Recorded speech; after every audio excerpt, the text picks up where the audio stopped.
खुलुमबाय गोजोन फुंबिलि फैदो दासान्दिनि मोननैसो गोदान खौरां मिथिना लानि जुदि नोंथाङा चेनेलाव गोदानब्ला चेनेलखौ साबस्क्राइब खालामनानै बेल आइकनखौ थुनानै ला जाहाथे गोदान खौरांखौ थाबैनो मोननो हायो। बाक्सा जिल्लानि रुपहि बाजाराव रुपहि दख'रा दुलाराय बर' आइजो अनसाय आफाद, रुपहि दख'रा दुलाराय बर' फरायसा आफाद, रुपहि गुदि बर' थुनलाइ आफाद, रुपहि बियाब दुलाराय बाथौ गौथुम, रुपहि बाजार जौगाखां आफाद, जथायै anti social activities monitoring committee रुपहिया रुपहि ओनसोलाव सोमजिनाय समाजारि लोगोसे बायदि जेंनाफोरखौ नोजोर बोनानै होबथानायनि थांखि लानायजों हानजा सुरदों।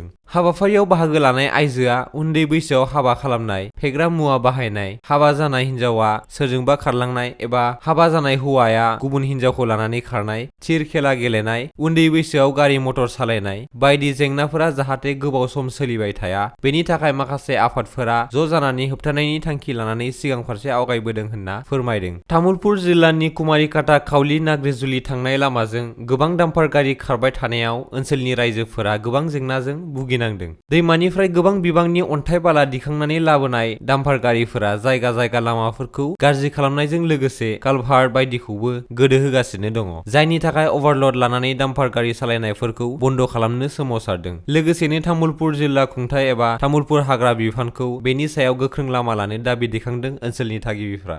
Sports authority of India training centre क'क्राझारआ उन्दै लाइमोनफोरनि थाखाय मोनसे मोजां खाबु लानानै फैदों। गुबुन गुबुन गेलेमुनि थाखाय क'क्राझारनि साइ ट्रेनिं सेन्टाराव खुंफुंगोन बे सिलेक्शन ट्रायलखौ। 12 निफ्राय 16 बोसोर बैसोनि हिन्जावसाफोरनि थाखाय बे सिलेक्शन ट्रायल्सखौ खुंगोन। आर्चारि, फुटबल, एथलेटिक्स, हकी, बक्सिं, उसु, काबादि आरो टाइकान्ड' गेलेमुनि सिलेक्शन ट्रायल्सआव बाहागो लानो हागोन हिन्जावसा गेलेगिरिफोरा। फैगौ 28 सेप्तेम्बरनिफ्राय 29 सेप्तेम्बरसिम सोलिबाय थागोन गुबुन गुबुन गेलेमुनि सिलेक्शन ट्रायल्सआ। क'क्राझारनि साइ खुंथाया फोरमायनाय बायदिब्ला सिलेक्शन ट्रायल्सआव बाहागो लानो गोसो जानाय हिन्जावसा गेलेगिरिफोरा गांसे फर्मजों लोगोसे जोनोमनि फोरमान बिलाइ, थानायनि फोरमान बिलाइ, गेलेमुनि फोरमान बिलाइ, सोलोंथाइनि फोरमान बिलाइ, मेडिकेल आरो गांथाम पासपर्ट फट'खौ जमा होनांगोन। बिजेपि, कंग्रेस आरो इउपिपिएल दोलोनिफ्राय 1700 निबो बांसिन सोद्रोमाफ्रा बिपिएफ दोलोआव जयेन जाफैनायनि बाथ्रा बुंदों बिपिएफ दोलोनि गाहाय हाग्रामा महिलारि बिथाङा। लक सभा बिसायख'थिया खाथिनिफ्राय खाथि सौफैगासिनो आरो